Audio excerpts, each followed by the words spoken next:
Bom dia, gente! Sejam bem-vindos. Estamos no capítulo 14 de Marcos, um capítulo longo, denso, importante. Tudo nele é importante. Aqui a gente vai começar a falar ali sobre o momento final de Jesus aqui na Terra, como foi toda essa armadilha, essa armação para pegarem ele, mas na verdade todo um plano já cogitado por Deus. E enfim, não vai ter muito tempo para falar, porque ele tem 70 versículos, então eu nem quero me alongar aqui nessa introdução, mas mesmo assim, mesmo não me alongando, ainda assim muito provavelmente a gente não vai conseguir comentar sobre tudo que eu gostaria, né, aqui do nosso deste capítulo. Como vocês sabem, este é um canal onde a gente lê a Bíblia. A gente dá preferência por isso, porque eu entendo que ela é vida, sabe? Ela é fonte, então não é sobre mim, não é sobre o que eu vou falar, não é sobre o meu entendimento. Eu estou aqui para tentar elucidar, né? Para fazer você sentir prazer, sabe? A partir do meu prazer eu poder contagiá-lo. Então esse é um dos objetivos que eu tenho aqui, e de tentar ali, né, porque para quem está começando a ler a Bíblia, ou para quem, né, nunca leu a Bíblia inteira e tem dificuldade, eu estou aqui desde o início, desde Gênesis, e venho passando por cada capítulo, cada livro, e isso tem trazido uma facilidade maior de entendimento, além que eu creio que de uma graça de Jesus sobre a minha vida aí, para tá trazendo luz, elucidações em relação a alguns textos que às vezes fica encoberto pra gente, né? Quando eu vi que eu conseguia falar a respeito de Levítico, de Número, eu falei, Senhor, o Senhor está comigo nessa. Então, é esse o propósito, mas voltando, né, que como a gente não vai conseguir, eu tenho aí outros 2 canais onde eu também falo de Bíblia por lá. É no Instagram, né, que eu tento ali compartilhar algo pessoal, ou pelo menos colocar um resumão básico do capítulo, porque antes eu fazia as lives lá, depois eu não consegui mais fazer como live, e aí eu comecei a deixar aqui no YouTube mesmo, e lá eu posto algo relacionado. E também eu tenho uma comunidade, é um grupo fechado, se chama Comunidade Online, eu escolho Cristo todo dia, para que ali a gente tenha a oportunidade, né, de te ajudar, de lançar alguns desafios, de te ouvir, de você me ouvir também, né, um pouco mais sobre isso. Hoje aqui, o que o capítulo me traz é muito sobre essa questão de Jesus ter passado por momentos em que nós passamos e que nós achamos que, tipo, tá tudo perdido. Jesus sentiu tristeza, como uma tristeza que parecia que ia matar ele, como se fosse uma pessoa, né, talvez ali no momento suicida, né? Gente que eu acredito que Deus livre guarde. Gente que se suicida é isso, sabe? É ser tomado por uma aflição tão grande que ele acaba cometendo esse mal sobre a vida dele, sobre ele não ver essa perspectiva. Então Jesus vai ser tomado de pavor, de angústia, dessa tristeza capaz de matá-lo, e isso eu estou repetindo o que fala a própria Bíblia. Então, isso daí, a gente, né, quantas pessoas não têm passado por isso, às vezes sozinhas e tal. Então, a Bíblia fala que Jesus passou com alguns amigos do lado, alguns discípulos, e é isso. Então, sabe, eu tô aqui para ajudar, mostrar para você que Jesus também passou por isso. Eu já passei por alguns momentos bem difíceis, graças a Deus, né? Nada que me levou ao piorato, mas se você tem essa necessidade, essa dificuldade, se isso tem te perseguido, isso é um espírito, sabe? E em nome de Jesus, eu quero poder te ajudar, te estender a mão, te mostrar na Bíblia que assim como Jesus passou, nós podemos passar e é isso, Jesus é maior na nossa vida. Vamos começar orando. Passei meu tempo de novo, meu Pai. Vamos consagrar esse momento, esse dia de hoje, e que Jesus me ajude aqui a ler, pelo menos. E enquanto isso, ir operando essa palavra na sua vida. Amém, Deus. Obrigada pelo dia de hoje. Deus, colocamos diante de Ti este momento. Tem misericórdia da minha vida. Derrama a Tua graça mais uma vez aqui sobre a vida de cada um de nós, Deus. O meu para falar, para ler, e o de cada um que está aqui reunido, Deus, para entender, para que a Sua palavra vai curando, vai entrando, vai mostrando ali, Deus, as partes obscuras, Deus, na vida de cada um. E assim, Pai, sabe, a Sua palavra venha trazendo vida no lugar de morte. Em nome de Jesus, eu oro pelo sangue de Jesus sobre as nossas vidas, sobre cada casa, cada carro, Deus, cada ambiente onde for declarado este capítulo de hoje. Em nome de Jesus, fala conosco através da Tua palavra. É o que eu oro e te peço em nome de Jesus. Amém? Bora, então vai dizer assim. Faltavam 2 dias para a festa da Páscoa e a festa dos pães sem fermento. Os chefes dos sacerdotes e os mestres da lei procuravam um jeito de prender Jesus em segredo e matá-lo. Eles diziam, não vamos fazer isso durante a festa para não haver uma revolta no meio do povo. Jesus estava no povoado de Betânia, sentado à mesa na casa de Simão, o leproso. Então uma mulher chegou com um frasco feito de alabastro, cheio de perfume de nardo puro, muito caro. Ela quebrou o gargalo do frasco e derramou o perfume na cabeça de Jesus. Alguns que estavam ali ficaram zangados e disseram uns aos outros, que desperdício, esse perfume poderia ter sido vendido por mais de 300 moedas de prata, que poderiam ser dadas aos pobres. Eles criticavam a mulher com dureza, mas Jesus disse, deixem esta mulher em paz, porque é que vocês a estão aborrecendo? Ela fez para mim uma coisa muito boa, pois os pobres estarão sempre com vocês e em qualquer ocasião que vocês quiserem, poderão ajudá-los. Mas eu não estarei sempre com vocês. Ela fez tudo o que pôde, pois antes da minha morte veio perfumar o meu corpo para o meu sepultamento. Eu afirmo a vocês que isto é verdade. Em qualquer lugar do mundo onde o evangelho for anunciado, será contado o que ela fez e ela será lembrada. Judas Iscariotes, que era um dos 12 discípulos, foi falar com o chefe dos sacerdotes para combinar como entregaria Jesus a eles. Quando ouviram o que ele disse, eles ficaram muito contentes e prometeram dar dinheiro a ele. Assim, Judas começou a procurar uma oportunidade para entregar Jesus. No primeiro dia da festa dos pães sem fermento, em que os judeus matavam carneirinhos para comemorarem a Páscoa, os discípulos perguntaram a Jesus, onde é que o Senhor quer que a gente prepare o jantar da Páscoa para o Senhor? Então Jesus enviou 2 discípulos com a seguinte ordem, vão até a cidade, lá irá se encontrar com vocês um homem que estará carregando um pote de água. Vão atrás desse homem e diga ao dono da casa em que ele entrar que o mestre manda perguntar onde fica a sala em que eu e os meus discípulos vamos comer o jantar da Páscoa.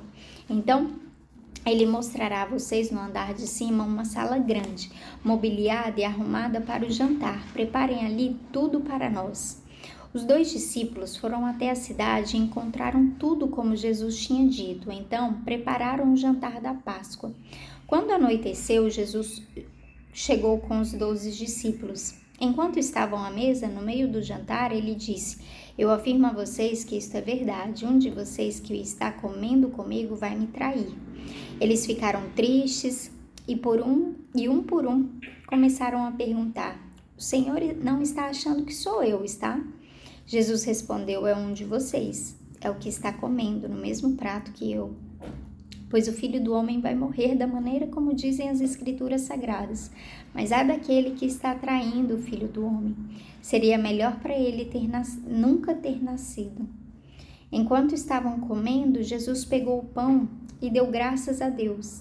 Depois partiu o pão e deu aos discípulos, dizendo: Peguem, isto é o meu corpo. Em seguida, pegou o cálice de vinho e agradeceu a Deus. Depois passou o cálice aos discípulos e todos beberam do vinho. Então Jesus disse: Isto é o meu sangue que é derramado em favor de muitos, o sangue que garante a aliança feita por Deus com o seu povo. Eu afirmo a vocês que isto é verdade. Nunca mais beberei deste vinho até o dia em que beber com vocês um vinho novo no reino de Deus. Então eles cantaram canções de louvor e foram para o Monte das Oliveiras. E Jesus disse aos discípulos: Todos vocês vão fugir e me abandonar, pois as Escrituras Sagradas dizem: Matarei o pastor e as ovelhas serão espalhadas. Mas depois que eu for ressuscitado, irei adiante de vocês para Galileia. Então Pedro disse a Jesus: Eu nunca abandonarei o Senhor, mesmo que todos o abandonem. Mas Jesus lhe disse: Eu afirmo a você que isto é verdade. Nesta mesma noite, antes que o galo cante 2 vezes, você dirá 3 vezes que não me conhece. Mas Pedro repetia com insistência: Eu nunca vou dizer que não conheço, mesmo que eu tenha de morrer com o Senhor. E todos os outros discípulos disseram a mesma coisa. Enquanto a gente lê, a gente quer chorar, né, gente? Jesus e os discípulos foram a um lugar chamado Getsêmani. E Jesus lhes disse: Sentem-se aqui enquanto eu vou orar. Então Jesus foi, levando consigo Pedro, Tiago e João. Aí ele começou a sentir uma grande tristeza e aflição, e disse a eles: a tristeza que estou sentindo é tão grande que é capaz de me matar. Fiquem aqui vigiando. Ele foi um pouco mais adiante, ajoelhou-se, encostou o rosto no chão e pediu a Deus que, se possível, afastasse dele aquela hora de sofrimento. Ele orava assim: Pai, meu Pai, Tu podes fazer todas as coisas, afasta de mim este cálice de sofrimento. Porém que não seja feito o que eu quero, mas o que Tu queres. Depois voltou e encontrou os 3 discípulos dormindo. Então disse a Pedro: Simão, você está dormindo? Será que não pode vigiar nenhuma hora? Vigiem e orem para que não sejam tentados.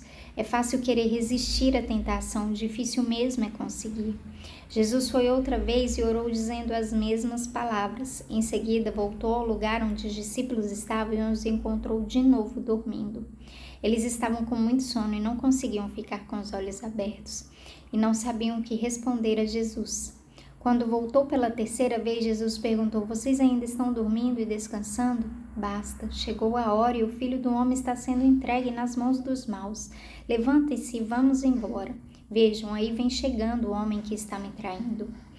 Jesus ainda estava falando quando chegou Judas, um dos 12 discípulos. Vinha com ele uma multidão armada com espadas e porretes que tinha sido mandada pelos chefes dos sacerdotes, pelos mestres da lei e pelos líderes judeus.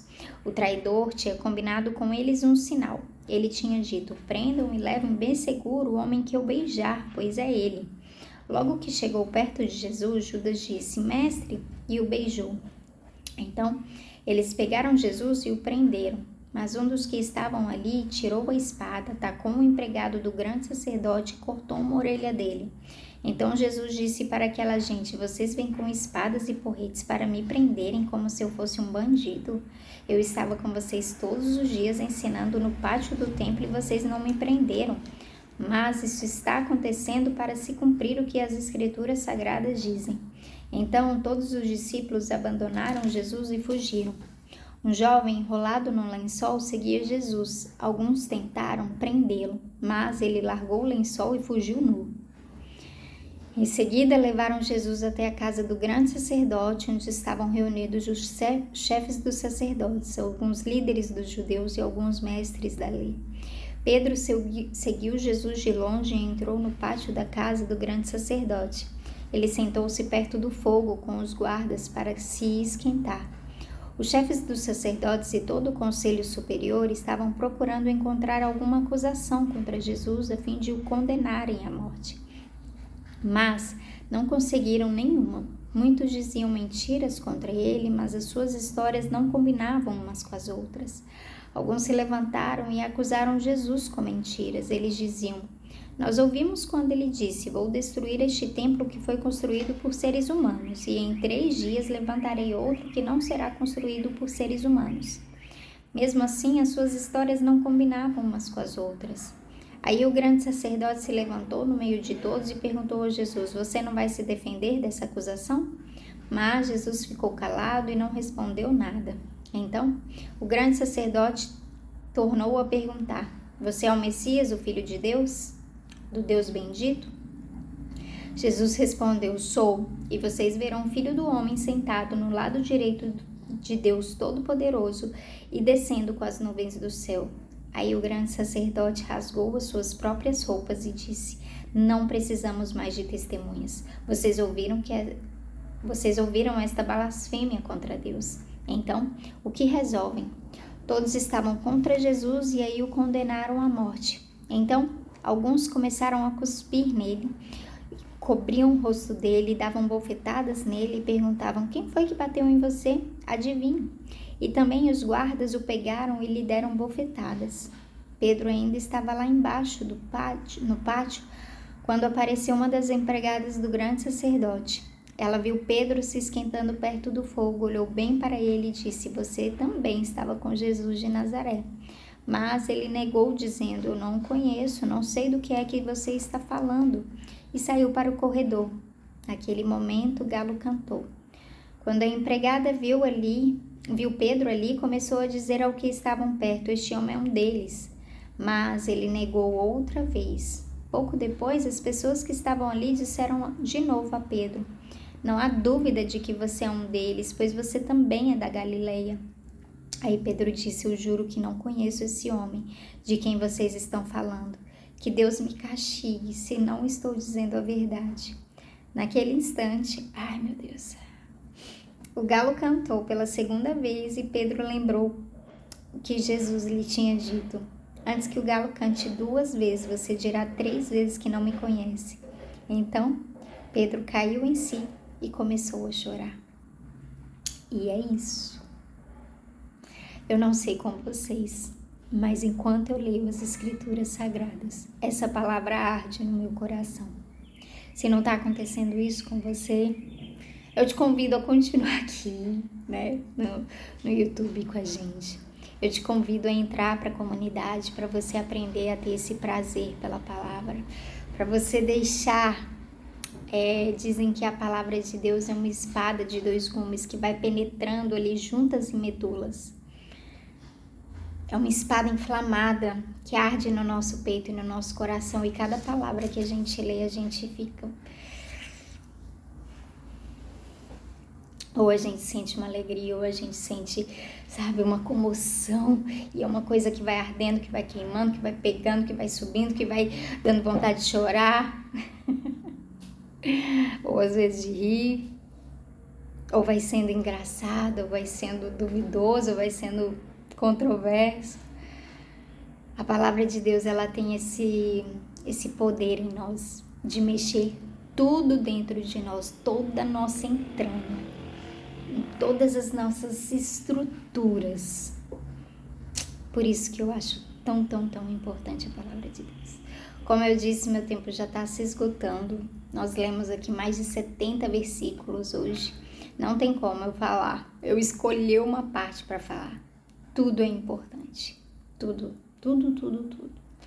Então é isso. Se inscreva lá na comunidade ou acompanhe pelo Instagram. Eu nem sei se eu vou conseguir expressar alguma coisa no Instagram de tanta coisa que tem aqui, mas tentarei. Amém? Deus abençoe. Boa quinta-feira. Amanhã estamos aqui de volta, se Deus quiser. Tchau.